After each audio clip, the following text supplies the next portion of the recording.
hasil mungutin ranjau di Jalan Dewi Panjaitan. Lumayan banyak nih. Buset, sebanyak itu, bro. Kementerian Lingkungan Hidup yang paling banyak.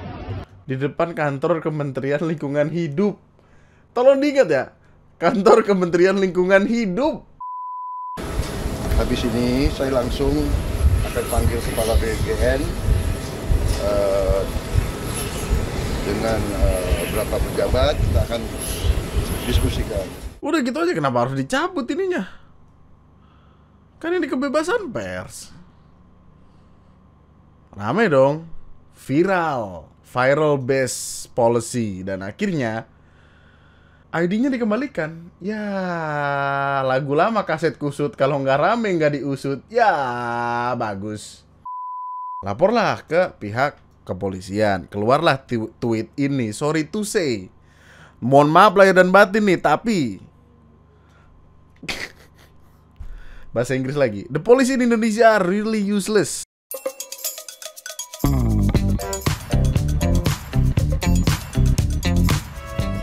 Oh.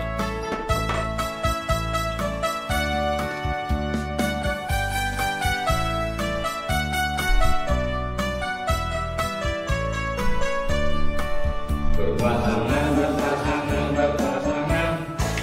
jadi kokoh, jadi kokoh.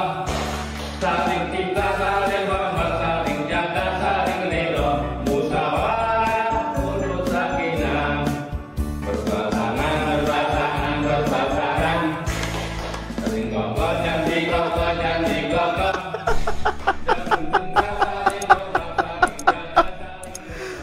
Siapapun lu yang mau menikah tahun ini, tahun depan, tahun kapanpun itu, semoga lu tidak diharuskan untuk mempraktekkan ini ketika lu mau ijab kabul ya, karena gatel banget leher banget. Well, mungkin diniatkan untuk hal yang baik atau gimana, tapi lu bayangkan di perkelahian rumah tangga itu, tidak ada rumah tangga yang tidak berantem kan. Bayangkan di berantem rumah tangga itu kayak, kamu lupa tepuk sakinah, baru pasang. Saling cinta, saling. Gua apa lah saya gini ya. Untung udah nikah duluan. Halo semuanya, selamat malam. Selamat datang kembali di TNM. Selamat datang kembali di pembahasan lainnya akan apa-apa yang sedang ramai dan menyenangkan untuk ditonton di internet. Video ini sebenarnya dibuat untuk mengisi slot kekosongan, karena kalau misalkan fokusnya hanya ke perkara MBG, yang gue nyari-nyari MBG apa segala macam, ntar malah videonya kagak naik-naik, masih lama. Orang dicari tahu, ya Allah, ada aja masalahnya, bro. Masya Allah. Men, lu kalau nyari satu-satu ya runutannya, panjang sekali. Ini spoiler dikit, tapi kayak awalnya MBG itu diinisiasikan atau dicetuskan pertama kali 2017. Namanya Revolusi Putih. 2017 kemudian dibawa di 2019 sebagai salah satu janji Pilpres, yang mana tidak jadi waktu 2019. Kemudian 2024 dibawa lagi sebagai janji utama ketika Pilpres, yang mana beliau terpilih, kemudian dilaksanakan. Dan ketika dilaksanakan, masalahnya satu persatu muncul. Keracunan, ada belatung, ada ulet, ada jangkrik, ada siput. Tray MBG-nya, tempat makannya itu ada singgungannya dengan minyak babi.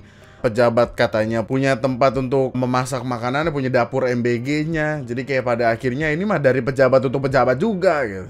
Terus kayak yang ada kasus keracunan di Bandung yang dari Pak UTK apa segala macam kena. Sampai akhirnya di yang paling baru itu mereka bilang kalau kasus keracunan itu hanya 0,00000 sekian persen. Kita di mata mereka cuma angka, bro, statistik, nggak penting kita.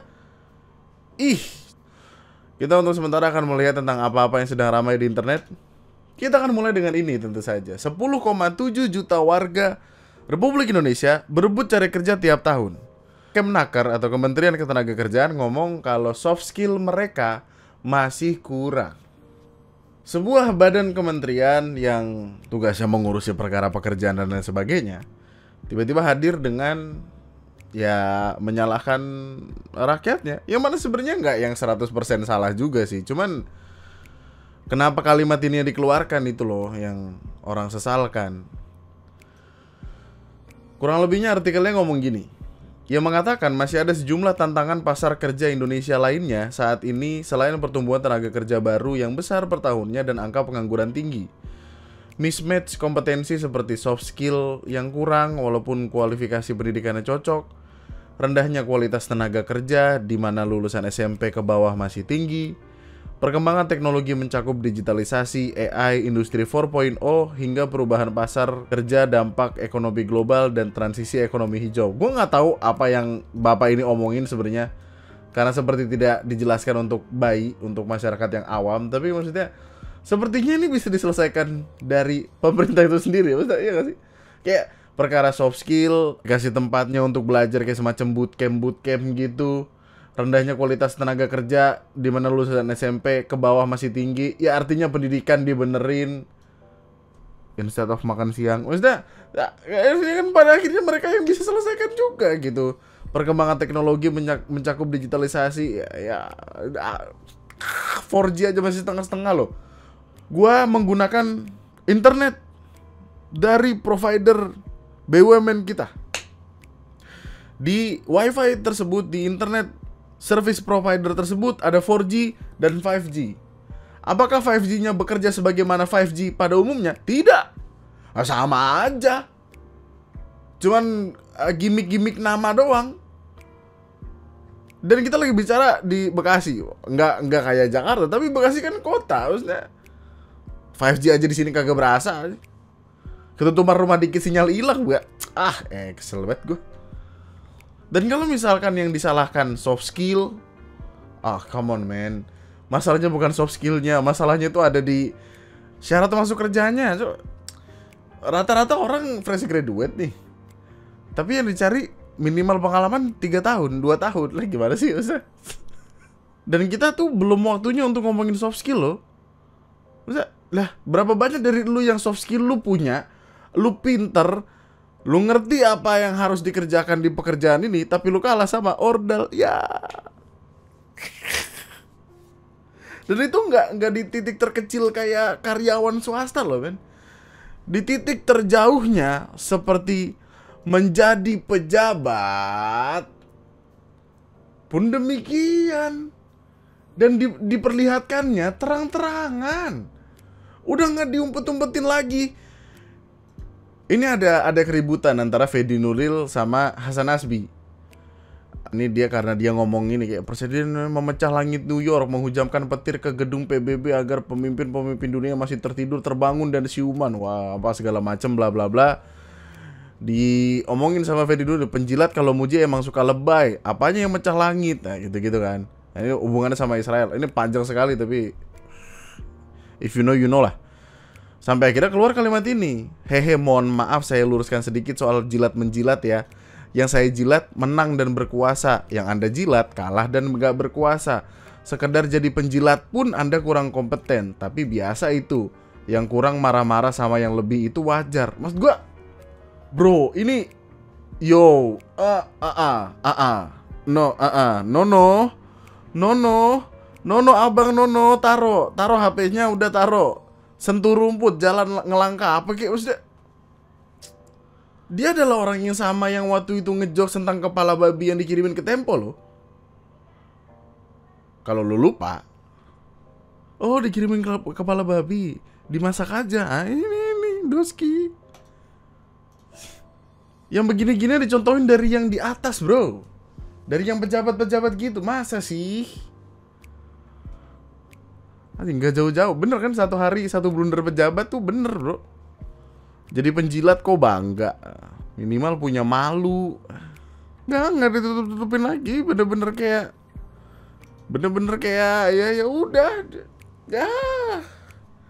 Berharap apa? Kalau untuk menjadi pejabat soft skill yang harus dikuasai adalah menjilat, ya. Masa 10,7 juta warga ini harus ikut menjilat juga? Kan enggak. Orang punya integritas. Anjay, fuck. Anyway, ngomongin pejabat ya. Ada sebuah video yang nunjukin bagaimana ambulans pengen ngasih tahu kalau itu ambulans. Ya maksud gue gini, orang kan pada gede sama pejabat kan. Terus pejabat jadi kagak ada yang mau dikasih lewat kan. Dia kalau nyalain strobo, ninu totot yuyu, dibiarin aja gitu. Nah cara ambulans ini gokil men.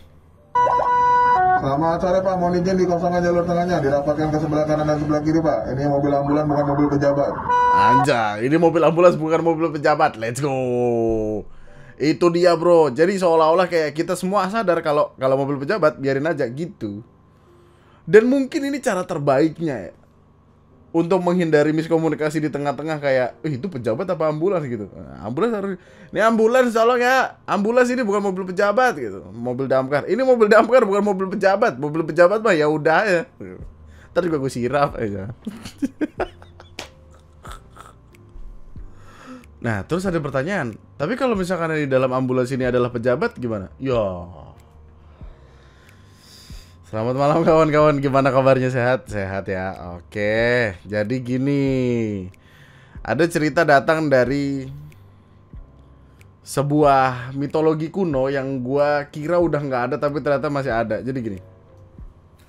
Di awal-awal tahun 2000-an, mungkin dari bahkan 90-an, itu terkenal yang namanya ranjau darat, ranjau paku yang dibuat untuk memanfaatkan motor-motor atau mobil-mobil, intinya kendaraan yang lewat supaya bannya bocor. Terus di depan sana ada tukang tambal ban nangkring menunggu korban-korbannya. Jadi cara mereka adalah mereka menyebarkan paku, ya lu harusnya udah tau lah. Mereka menyebarkan paku payung atau pecahan rangka payung yang kalau kena ban sobek. Ini rangka payung ini biasanya dipakai buat ngebikin bocor ban-ban tubles. Dan kalau kena bahaya sekali, apalagi kalau misalkan lu kecepatan lu tinggi. Apa nggak geol terus motor lu ambruk. Di Instagram itu ada yang namanya relawan ranjau paku. Jadi ada relawan yang akan melihat sikon dari jalanan tersebut. Terus kalau misalkan ada ranjau bakal diambil-ambilin. Supaya apa? Supaya nggak ada korban yang berjatuhan karena oknum-oknum tukang bengkel yang kelakuannya wadaw. Nah, ada sebuah video ini. Titik di mana tambal bannya kalau malam hari ada di sini. Ini titiknya ada di depan lapangan futsal yang tanahnya milik TNI AU. Di depan sebuah lapangan futsal yang tanahnya punya TNI AU ada ranjau paku yang ditebarkan. Kemudian relawan ngambilin ranjau paku tersebut. Nah, ketika ngambilin itu ada orang-orang yang sepertinya nggak suka kalau tempat makannya mereka, meskipun dengan cara yang tidak halal, itu diganggu. Ini lapangan futsal, nah ini tempatnya nih, tambal bannya di sini. Relawan ranjau paku menyisir paku, terus ke sini melintasi ke tukang tambal bannya dia ada di sini. Mereka dikejar sampai ke sana. Nah, ini kondisinya nih ketika dikejar nih. Itu tadi tuh tukang tambal ban itu. Nah. Maksudnya apa itu? Maksudnya apa? Itu dia tadi lagi ngejar yang depan ya. Sini. Oh. Nih, maksudnya pengen ngejar yang mas-mas baju Gojek itu. Assalamualaikum. Kami relawan Ranjau Paku bersama Bang Ijul mau patroli Ranjau Paku di jalur Samsat Jakarta Timur mengarah Cawang. Ini masih bersih. Coba angkat Bang, udah banyak belum? Lokasinya sendiri ada di Jalan DI Panjaitan, mulai dari sekitar Samsat sampai underpass Cawang. Yang mana emang di beberapa titik kondisinya gelap. Dan kalau gelap, ya tentu saja jalanan bisa kelihatan. Kalau misalkan ada paku, kan jarang ketahuan gitu. Tapi dikejar bro, diintimidasi oleh pelaku-pelaku kejahatan itu. Rangka payung. Coba. Begitu kelakuannya. Oh ini boy, ini tukang bengkelnya. Iya itu bengkelnya, bengkel keliling gitu. Maksudnya apa itu? Maksudnya apa? Gua rekam. Mampus lu. Sini.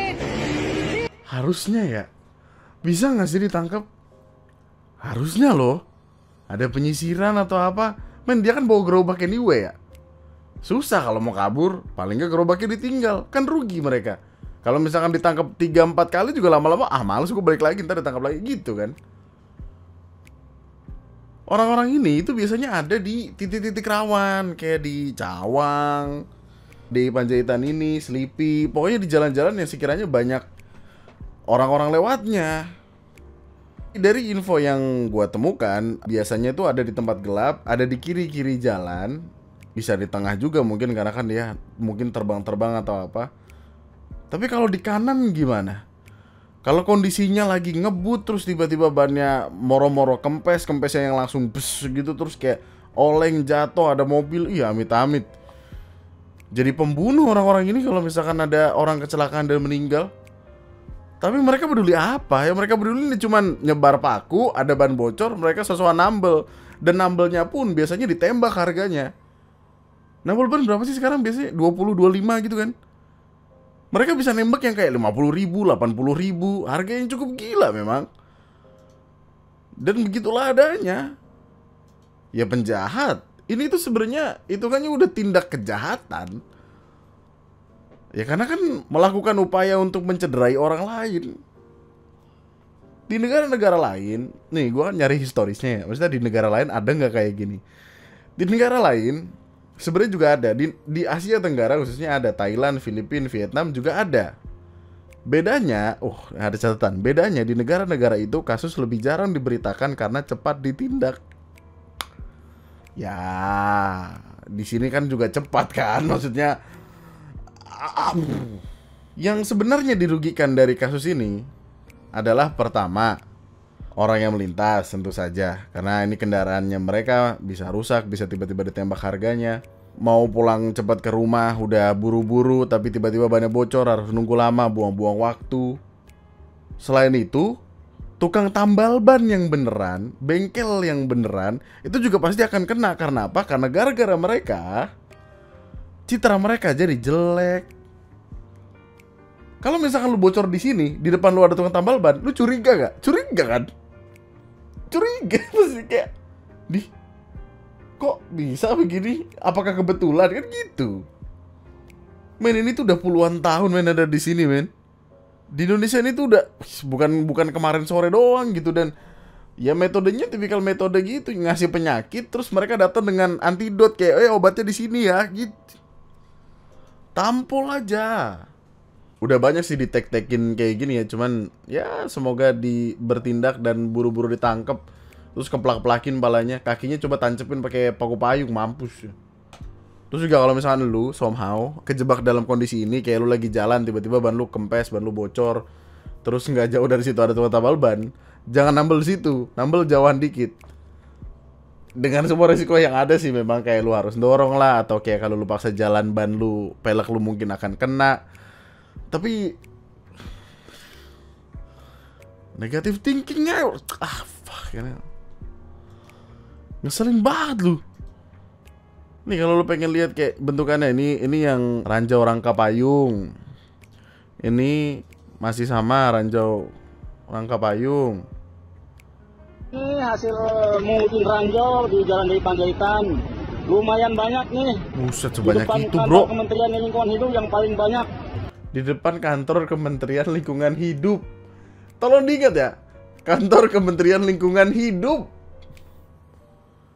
Lingkungan hidup. Sebaran ranjau, si rangka payung. Kan sengaja kan? Ya. Maksudnya dalam konteks apa nih tiba-tiba ada rangka payung di jalan? Nalar gak? Iya gak sih? Coba lu pikirkan baik-baik. Ada paku deh di jalan. Tiba-tiba lu nemuin ada 10 paku di jalan. Kemungkinan apa yang bisa terjadi? Kok ada paku di jalan? Begitupun rangka payung. Siapa orang yang payungnya dipatah-patahin, ditaruh di jalan? Atau apa ada orang lagi hujan, wah payungnya terbang, kelindes-lindes truk apa segala macam pecah. Gak make sense man. Ini pasti orang jahat udah. Gila kali. Dan gak cuma motor men, mobil juga kena. Taksi online bawa customer kena nih. Gue sih kalau jadi tukang tambal ban lain pasti bakal gue tampol-tampolin ya orang-orang yang nyebarin paku begini, karena bikin stigma jelek kan. Goblok, gara-gara lu gue gak laku gitu. Tak injek-injek palanya. Dan ini tuh sebenarnya harusnya masuk ke video MBG ya, tapi kayaknya selipannya nggak akan banyak kalau masukin ke MBG. Gini, ceritanya kan presiden kita Bapak Prabowo Subianto itu habis tampil, apa sih sebutannya? Habis pidato atau ya nyamperin acaranya PBB gitulah. Terus baru pulang. Nah, waktu baru pulang ini ada wartawan yang nanya tentang perkara MBG karena kita kan lagi rame kan. Maksudnya total udah 6.000 lebih nih yang keracunan gitu. Pasti butuh tahu dong sudut pandang dari presidennya karena ini adalah janji presidennya. Pengen tahu, tapi waktu nanya ID peliputannya dicabut. Lebih detailnya lagi, ini ada penjelasannya dari Tempo. Nih, sebelumnya ada pertanyaan-pertanyaan dari wartawan lain lah gitu. Setelah itu, Prabowo balik badan dan meninggalkan wartawan. Seorang reporter CNN Indonesia lantas bertanya apakah Prabowo memberi instruksi khusus kepada Badan Gizi Nasional soal MBG. Belakangan, kasus keracunan MBG meluas di berbagai daerah. Prabowo kemudian membalikkan badan dan menjawab bahwa ia akan memanggil Kepala BGN, Dadan Hidayana. Saya mau monitor perkembangan itu, habis ini saya akan panggil langsung Kepala BGN dan beberapa pejabat. Oke. Sejumlah narasumber mengatakan Biro Pers, Media, dan Informasi Sekretariat Presiden lantas memanggil reporter CNN Indonesia yang bertanya soal MBG. Biro Pers menyatakan keberatan atas pertanyaan reporter CNN kepada Presiden. Mereka menilai pertanyaan itu di luar konteks. Jadi kayak kalau nggak salah ada peraturan dari Sekretariat Presiden yang intinya mau ngomong kayak tanyainnya yang ada hubungannya sama kunjungan ya, selain itu jangan, intinya gitulah. Tapi reporter CNN ini berani untuk menanyakan itu. Karena apa? Karena gue juga pengen nanya itu. Siapa lagi yang bisa kita tanya nih, maksudnya ya kepala negara jadi kita tanya dia lah gitu loh. Setelah itu Biro Pers mencabut kartu liputan istana milik reporter tersebut, di mana kartu liputan istana diberikan hanya kepada wartawan tertentu yang memenuhi sejumlah syarat. Tanpa kartu tersebut, wartawan tak bisa masuk ke dalam istana. Perlu ditegaskan kalau bukan kartu atau ID reporternya atau jurnalisnya yang diambil, enggak. Jadi kayak ada beberapa wartawan yang punya ID untuk bisa masuk ke istana, untuk bisa mewawancari presiden langsung, dan ada yang enggak.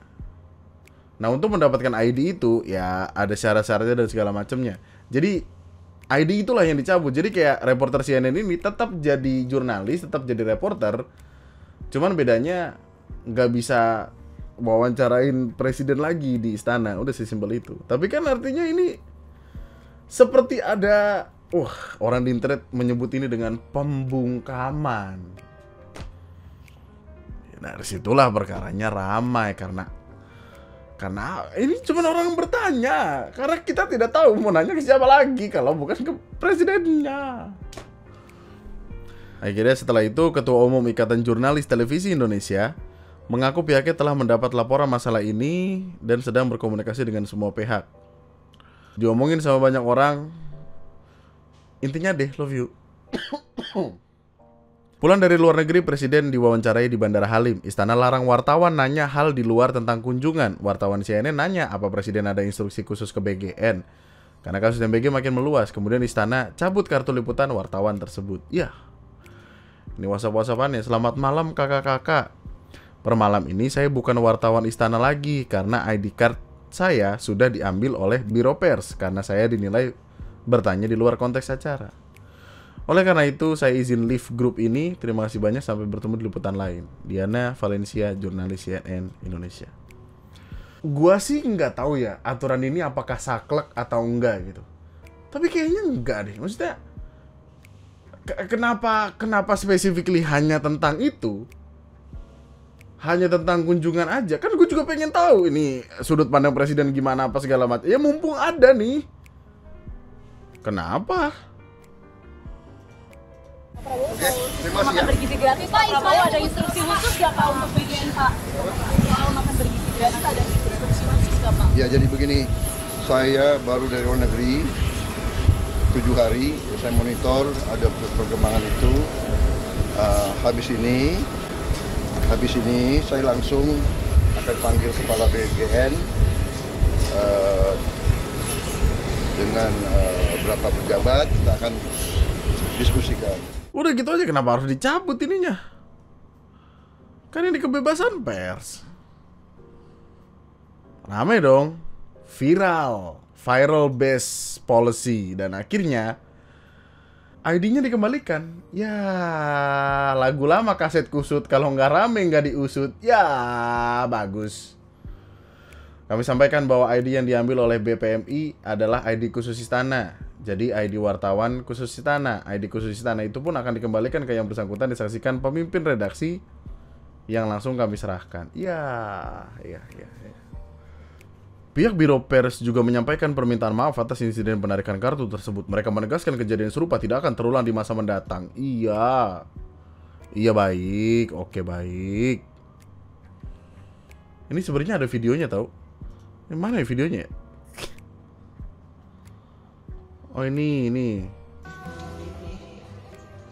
Ini udah dikembalikan nih. Iya. Oke, banyak banget tangan ya. Ini maksudnya apa ya? Pada kesempatan yang sama, Diana mengatakan BPMI telah berbesar hati meminta maaf atas kejadian yang menimpanya. Terima kasih juga ke Biro Pres yang sudah mau mengembalikan. Berbesar hati juga tadi meminta maaf kepada saya dan juga CNN Indonesia. Oh, mana minta maaf itu? Oh, ini. Kepala BPMI atau Biro Pers dan Media Istana bilang kalau dia bertindak atas inisiatif pribadi dan sampaikan permohonan maaf. Pasang badan, bro. Harus mau lah pasang badan, masa enggak sih? Ya.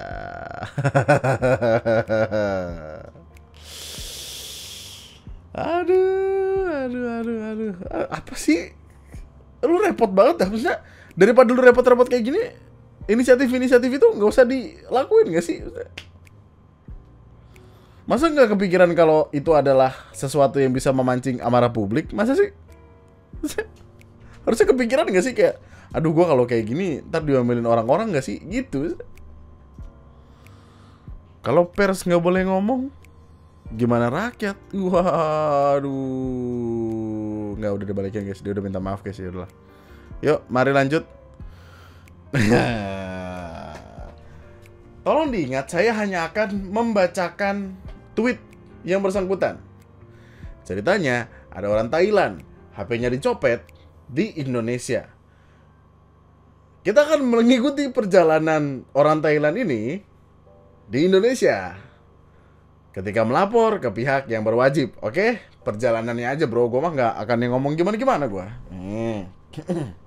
Awalnya dia cerita kalau HP dia dicolong orang, dicopet orang dan awalnya masih nyala. Waktu itu posisinya ada di arah Bogor, di dekat-dekat Gunung Putri. Ini pakai Find My iPhone ya, jadi kelihatan lokasinya di mana.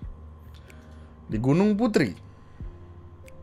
Panik dong dia nggak tahu harus ngapain. Minta tolong sama orang Indonesia buat ngasih tahu apa yang sekiranya harus dilakukan.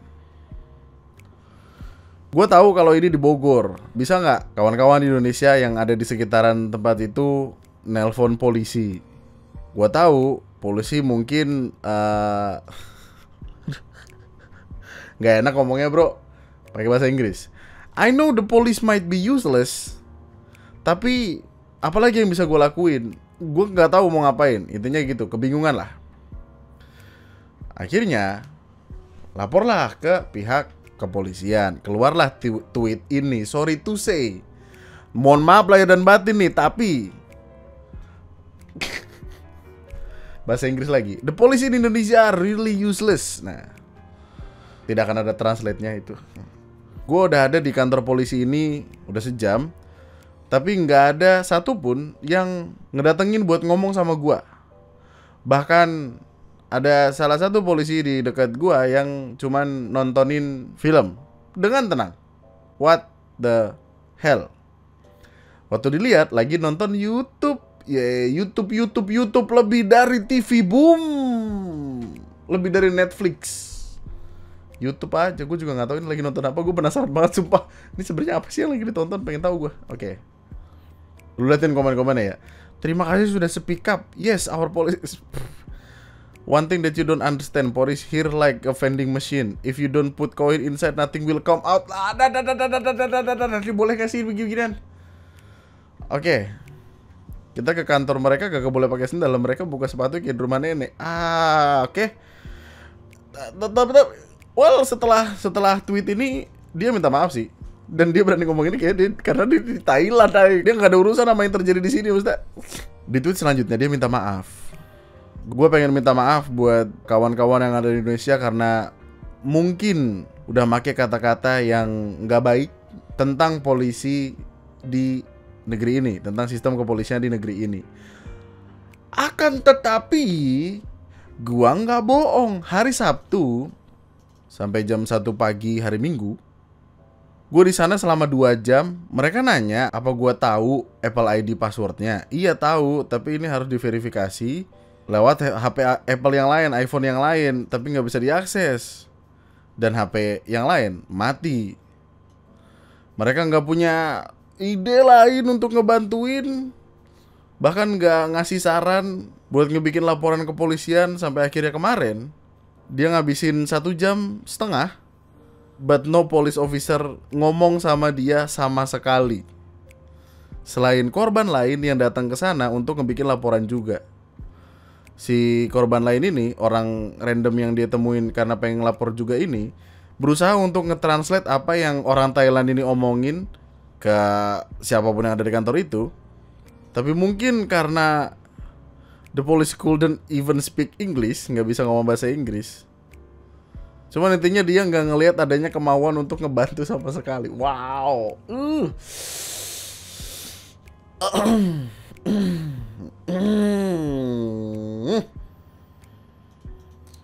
Oke, lanjut. Oh, ini apa nih? Tweet pakai bahasa Thailand. Artinya, aku nangis lagi, sesek dan tertekan. Find My nunjukin lokasi HP-nya, tapi aku nggak tahu harus gimana. Jadi rasanya kayak tertekan gitu. Aku juga bukan orang situ, jadi nggak bisa ngapa-ngapain. Banyak cuma eSIM yang nyala, jadi nggak bisa kontak siapa-siapa lagi. Aku tertekan, pengen banget HP itu balik. No, kasihan banget. Terus mungkin karena ini ya, karena ada banyak orang yang ngomong kayak, friend please call damkar. Jadi kayak banyak banget yang please call fire department. Saran aja kan mending lapor damkar. Akhirnya dia beneran ngelapor ke damkar, dibantu sama dua orang entah dari mana gitu ya. Terus dia ngasih tahu kalau dia di sana bareng 3 pemadam kebakaran sama 2 cewek baik.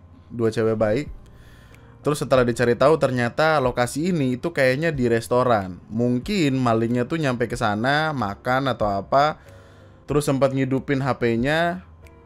Tapi karena masuk ke lost mode, maksudnya mode HP hilang, jadi mereka nggak bisa ngapa-ngapain. Abis itu dimatiin lagi, kemungkinan besarnya gitu. Karena setelah dari sini HP-nya nggak kemana-mana lagi. Dia ngasih tahu kalau dia harus balik ke Seoul, Korea Selatan jam 7 malam. I may ask everyone for help again. Thank you so much. Mungkin dia akan butuh bantuan lagi. Terima kasih. Oke. Terus dia akhirnya ngebikin kronologis detail tentang apa yang terjadi. Kan dari awal kebingungan, marah-marah, dan kesel apa segala macam. Di sini dia jelasin yang terjadi waktu itu. Jadi dia ke sebuah konser yang ada di JIS, Jakarta International Stadium. Terus mau balik ke hotel. Setelah jalan keluar stadium, banyak orang yang kayaknya tuh semacam ojek pangkalan atau driver pangkalan atau apa, yang intinya pengen nganterin. Bukan nganterin sih bahasanya apa sih. Lu tau gak sih yang keluar hotel sih kayak, ayo Pak, ayo sama saya aja Pak ya, langsung jalan nih gitu-gitu loh. Kept asking me to drop me to hotel but I feel scared. Dia takut sama itu. Akhirnya keluar sama temennya nyari GrabCar, tapi GrabCar tuh nggak dapat. Akhirnya mutusin buat pakai yang motor, which is Grab motor. Gojek kan Gojek Gokar, Grab tuh apa sih? GrabJack, ya gitulah. Temennya dapat GrabJack itu dan sampai di hotel jam 11.30, tapi dia nggak dapat nih sampai hampir tengah malam. Abis dapet, dia tuh takut si drivernya ini ngebawa ke tempat yang aneh-aneh, karena mungkin ya dia orang luar juga, dia nggak tahu environment di Indonesia kayak apa. kondisinya tengah malam, gelap, dia sendirian. Jadi dia tuh berulang kali naruh HP-nya tuh di depan mata gitu, kayak megang HP-nya untuk ngecek Maps-nya lokasinya di mana, bener nggak ke arah yang dia tuju. Terus tiba-tiba karena naikin HP-nya ada maling, ada copet naik motor juga di sampingnya dia, terus HP-nya diambil. Dan yang lebih menyebalkannya lagi, si maling ini sempat buat megang HP-nya terus kayak ngenyek gitu. Lu tau gak sih kayak dia mungkin gini kayak dapat HP gitu, yang kayak gitu. Dia mikir nih, si orang Thailandnya mikir, kayaknya gue udah diikutin dari semenjak keluar JIS, karena kelihatan banget kayak orang luar. Dan kayaknya maling-maling ini nunggu waktu yang tepat buat ngambil HP itu. Setelah hilang, setelah HP-nya diambil, dia ngasih tahu abang drivernya buat pergi ke kantor polisi. Nah, mungkin cerita kantor polisinya dari situ. Dia marah-marah itu. Dia ngasih tahu kayak dia nggak megang HP itu terus-terusan, maksudnya nggak yang terus-terusan kayak diangkat di depan mata gitu, nggak. Temannya dari Indonesia juga sempat ada ngasih tahu buat hati-hati. Ya dia ngomong dia cuma takut, terus pengen ngecek maps dia arahnya bener atau enggak gitu. Terus tiba-tiba ada copet aja, ada maling aja gitu. I just wanted to find my phone. I didn't think it would turn into such a big deal. So sorry. Dia minta maaf dan terima kasih sama orang-orang Indonesia yang berusaha ngebantu dia. Terus update selanjutnya adalah update. Awalnya dia tuh di situ sama 3 pemadam kebakaran sama 2 temen ceweknya. Setelah itu banyak orang nge-DM dia, termasuk akun dari pihak kepolisian dan media-media di Indonesia. Terus pihak kepolisian datang tuh buat ketemu di situ, nanyain tentang details tentang HP-nya, terus bakal ngontak dia kalau misalkan ada update. Ketemu cuman bentar aja, tapi ya kalimatnya di sini, they did a much better job. Mereka lebih baik lah kalau dibandingin sama yang di kantor kepolisian sendirian berjam-jam beberapa waktu lalu gitu. Terima kasih buat semuanya yang berusaha ngebantu. Banyak banget orang yang reach out, nawarin bantuan, support. Dia bersyukur sekali dengan itu. Dan kalau misalkan ada chance untuk balik lagi, dia bakal balik lagi. Dan dia masih berharap untuk HP-nya itu balik. Saya sangat berterima kasih. Kenapa? Ya karena HP itu bukan cuma perkara HP-nya mahal, HP-nya diambil orang, tapi juga tentang semua data yang ada di dalamnya. Karena itu penting sekali. And so on. Dan sepertinya itu menjadi presiden buruk untuk negara kita. Karena pertama, ada maling cuy. Orang bule dimaling cuy. Malu dong, malu lah. Kalau misalkan gara-gara itu dia nggak balik lagi, kalau misalkan gara-gara itu dia ngomong sama teman-temannya, anjing gue pernah dicopet di Indonesia, terus dia nggak mau balik lagi, gimana? Kedua, tentang bagaimana dia ngebikin laporan. Ini bukan bermaksud gue mentertawakan tragedi ya, bukan maksud, tapi kayak kok begitu gitu maksudnya. Oknum guys, oknum. Tidak semuanya seperti itu tentu saja. Ya, good apple, bad apple aja lah. Ya, oknum. Oke. Ini dia mau ngasih kayaknya ucapan terima kasih deh. Ucapan terima kasih buat temen-temennya. Ini kayaknya temen-temennya nih. Temen-temennya yang ngebantuin dia selama ada di Indonesia ini. Jadi kayak untuk perkara pemadam kebakaran, si orang ini, Saturn Planet ini nama akun ya, itu ngontak pemadam kebakaran jam 1 pagi. Terus dengan kontak itu, tim damkarnya langsung bilang kayak, ayo siap gitu, ready to go. Ini dia nih, si orang Thailandnya kaget. Karena kayak di waktu yang sama, dia tuh lagi di kantor kepolisian dan dia tidak mendapatkan tawaran bantuan seperti itu. Wah, I highly recommend everyone to get help from them. Saya sangat merekomendasikan untuk minta bantuan sama damkar. Coba banggakan mereka. Jam 8 pagi 3 dari mereka datang, tapi restoran tempat si HP itu terakhir nyala dan kemudian dimatiin lagi, lokasi terakhir si HP itu, restorannya buka jam 10 pagi. Terus ini dibantuin sama temennya juga, tinggal di Jakarta tapi pengen ngebantuin untuk ke Bogor pakai mobilnya jam 6 pagi. Saturn Planet inilah yang ngontak damkar sesaat setelah tahu kalau lokasinya dekat rumahnya. Respect damkar, respect. Anjay, ini damkar ya? Where is your brother's position? But it seems like it's early in the morning, bro. Because it's really late at night. Ready to go, just let us know later, we'll help you. Anjay, gelo. Begitulah ya.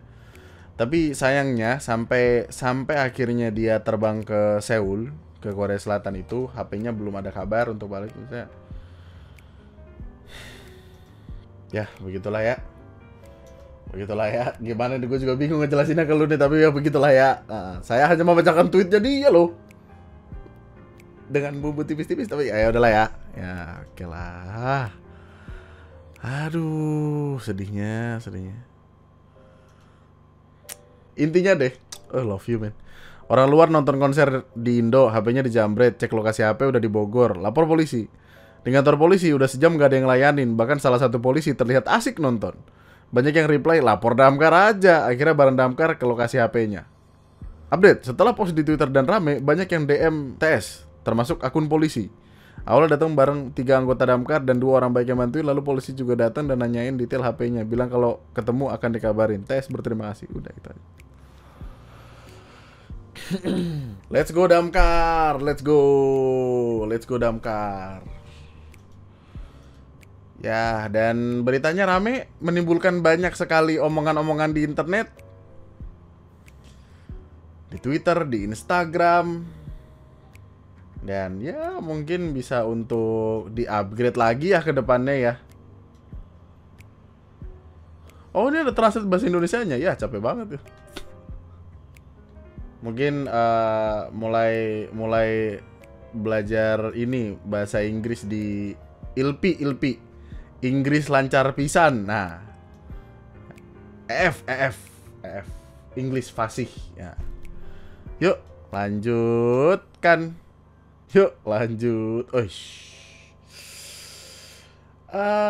Ada sebuah video ya. Videonya gue nggak tahu sih ini layak tonton atau enggak, karena ini ada senjata tajam dan ada orang terluka. Tapi kayak, wah ini lagu lama kaset kusut yang terus berulang, entah kenapa akan selalu ada setiap tahun, setiap bulan mungkin, dan penuh kekesalan men. Ada seorang kurir jasa pengiriman yang diancam dengan golok oleh pelanggan saat menagih pembayaran cash on delivery. Iya, Bapak kan belum dibayar. Saya minta itu doang. Jangan begitu. Jangan begitu, Bapak. Kan saya minta TF doang. Nah, jadi nanti videonya gue taruh di deskripsi ya. Intinya insidennya terjadi di Bekasi. Ceritanya COD, ada paket COD. Nyampe, kata orangnya bakal ditransfer. Tapi ditungguin, kok kagak ditransfer. Besoknya datanglah, ngedatengin alamat itu buat nagih langsung. Tapi bukannya mendapat pelunasan, dia justru mendapat penolakan dan menghadapi perlakuan kasar. Bahkan tangan kurir sampai terluka, terkena golok dari pelanggan tersebut. Kena golok men. Golok, ini kurir nganter barang aja. Kenapa taruhannya nyawa? Hampir mau dibacok coba. Gila gak lu? Kenapa sih? Kayak, jadi sebenarnya kelihatan kayak sepertinya dia nggak suka direkam. Tapi ya gimana, itu kan bentuk perlindungan dirinya. Kalau misalkan amit-amit masih kenapa-napa gimana? Gila kali. Iya, abang mau ini berapa? Ya, kirim ke abang aja. Akhirnya kayaknya dibayarin sama temennya atau gimana, kita nggak tahu. Tapi ya ini tetap aja tindak kekerasan ini, kekerasan dengan senjata tajam. Pasalnya beda. Yang mana ini akan jadi masalah lain gitu. Aish. Orang di internet ya isinya marah-marah doang lah, gimana gak marah-marah. Ada yang kesel sama kelakuan Doski, ada yang mengatakan kalau kurirnya mentalnya baja karena men itu ditodongin golok men, masih sempat dipegang untuk berusaha nenangin. Gila, kalau gue sih gue cabut ya. Saya golok kocak, gimana sih lu? Golok ini lah, serem bener. Dan kabar terakhirnya jam 4 subuh tadi Doski menyerahkan diri ke kantor kepolisian dan kini jadi tersangka. Ya, begitulah ya.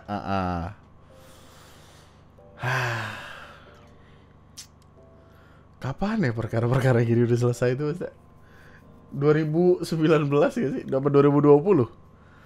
Gue bahkan sampai lupa nge-trackingnya saking banyaknya permasalahan ini. Lu kalau lu search di channel ini ya, kasus COD. Allahu Akbar.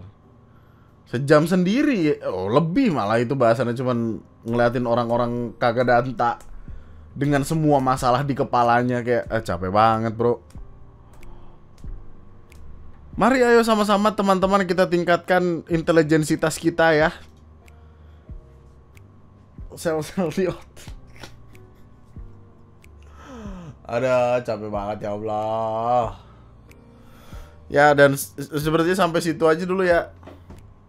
Kita akan ketemu lagi di video selanjutnya deh. Ngantuk cek, udah nggak kuat tuh. Kita akan ketemu lagi dalam kesempatan. Ingat, COD itu bayar. Karena barang siapa menyusahkan orang lain di dalam kehidupan ini, maka akan disusahkan kematiannya di akhirat nanti. Wah, Masya Allah, tiba-tiba gitu. Ya, berpasangan. Janji kokoh, mana sih itu video janji kokoh? Ya, nyanyi kawan. Jangan lupa di like dulu videonya sebelum cabut. Jangan lupa komen di bawah, tinggalkan komentar-komentarmu itu. Dan jangan lupa subscribe, nyalakan lonceng notifikasi, dan membership di channel ini untuk mendapatkan update-update dari dunia yang fana ini, men. Let's go. Mat bobo, mat turu, love you all so much, sama gue Andri, sekian dan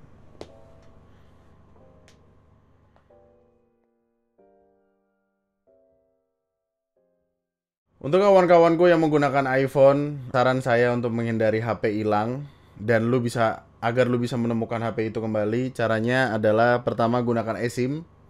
Nyalain settingan yang intinya ketika HP lu mati, Find My iPhone lu tetap akan bisa dicari dimanapun itu. Dan yang paling penting, matiin ini men, matiin pusat pemberitahuan sama pusat kontrol di settingan Face ID dan kode sandi. Jadi nantinya HP lu itu nggak akan bisa di-scroll kalau misalkan posisinya dikunci. Ini kayak bener-bener nggak bisa dimatiin datanya, nggak bisa ini, nggak bisa itu. Jadi bener-bener ya udah ke-lock aja gitu. Harus pakai password atau Face ID. Dan kalau pakai eSIM kan kartunya udah nggak bisa dicabut. Jadi kayak lu akan bisa menemukan HP itu. Harusnya. Kalau GPS lu nyala, kalau data lu ada, segala macamnya gitu. Sehat-sehat kawan-kawan. Mantap.